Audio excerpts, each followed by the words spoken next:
नमस्कार मंडळी, मी सायली. माझे यूट्यूब चॅनलवर पुन्हा एकदा सगळ्यांचं मनपूर्वक स्वागत आहे. आज आपण बिना साखरेचं गॅसचा वापर न करता उपासाला चालणारी एक स्वीट बनवणार आहे. फक्त 3 साहित्य लागतात. चला तर मग रेसिपीला सुरुवात करूया. आता मी हे बनवण्यासाठी साल काढून घेतलेले बदाम, काजू आणि खजूर घेतलेलं आहे. खजूरमध्ये 2 प्रकारचे असतात, एकदम मऊ असलेलं आणि एक हार्ड असलेलं. मऊ असलेले खजूर घ्यायचं, असं हाताने इझिली सॉफ्ट करता येईल अशी. आता मी बदामचे साल काढून घेतलेलं आहे. बदामचे साल कसं काढायचं मी एक व्हिडिओ बनवले, ते टॅग करते. नाहीतर ड्रायफ्रूट शॉपिंगमध्ये इझिली अवेलेबल असतात. आता काजू बदाम एक मिक्सरच्या भांडीत घालायचं, अशा पद्धतीने वाटून घ्यायचं. एकदम बारीक वाटायचं नाही, रवाळ ठेवायचं. आता वाटून घेतलेले काजू बदाम एका ताटात ट्रान्सफर करायचं. त्याला थोडंसं तूप घालायचं, 1 चमचाभर एवढंच तूप घालायचं, कारण काजू बदाममधलं तेल रिलीज होते वाटल्यावर. त्यानंतर 1 चमचाभर एवढं पाणी नाही तर दूध घालू शकता. खूप दिवस तुम्हाला ठेवायचं असेल तर पाणीच घाला, आणि लवकर फिनिश करणार असेल तर 1-2 दिवसात दूध घालून मळून घेऊ शकता. आता अशा पद्धतीने मळून त्याला साईडला ठेवू. आता हे खजूर देखील मिक्सरमध्ये घालायचं आणि वाटून घ्यायचं. मिक्सरमध्ये वाटलं जात नसेल तरी तुम्ही मॅशरने असं मॅश केलं ना, इझिली मॅश होऊन जाईल ही खजूर आणि एकजीव होते. आता खजूरला ना हाताला थोडंसं तेल नाही तर तूप लावायचं. तूप लावून असं मळल्यासारखं करायचं, एकजीव करून घ्यायचं. आता मी हे सगळं एकजीव करून घेतलेलं आहे. असं चपातीची गोळा कसा बनवतो ना, तसा हे गोळा बनवून घ्यायचा आहे.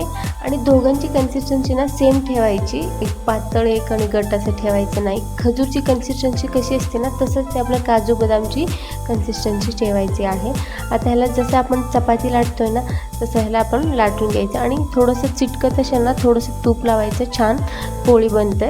आता हे पोळी ऑलमोस्ट बनून तयार झालेलं आहे. आता बनवून घेतलेल्या खजूरच्या पोळीवर काजू बदामचं हे सारण ठेवायचं आणि अलगद आणि सावकाश हाताने सगळीकडे पसरून घ्यायचं आहे. जास्ती प्रेस करायचं नाही. जास्ती प्रेस केलं ना खाली खजूर कोलपटाला चिटकते. आणि कडोकडपर्यंत नीट पसरून घ्यायचं आहे. हे पसरणं तुम्हाला अवघड होत असेल ना, काय करायचं, काजू आणि बदामचा रोल बनवून घ्यायचं. त्यानंतर हे खजूरच्या पोळीत ठेवून अशा पद्धतीने फोल्ड करत जायचं.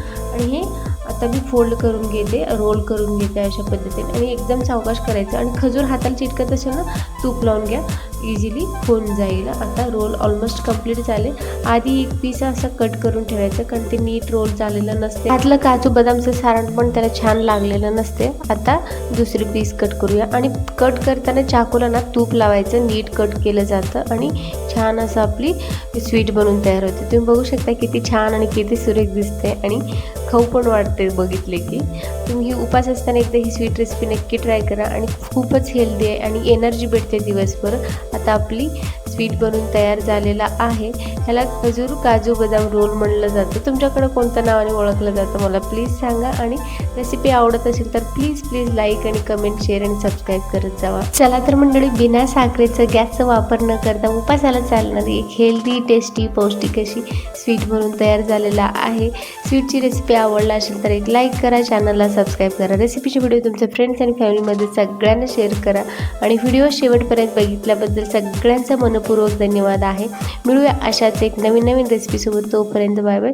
Thank you all.